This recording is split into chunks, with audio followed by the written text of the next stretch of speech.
حتميات. لماذا حتميات؟ وده عامل زي اسكندرية ليه كده؟ يعني ايه حتميات؟ حتميات يعني ضروريات. طيب ليه قناة حتميات؟ هقول لك انا يا عم.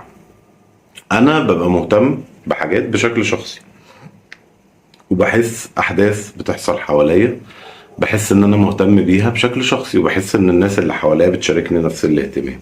بس انا ببقى شايف ان في امور حتمية ضرورية في الاحداث اللي بتمر حوالينا دي، مرتبطة بحاجات ضروري ان احنا نعرفها، وضروري ان احنا نعملها.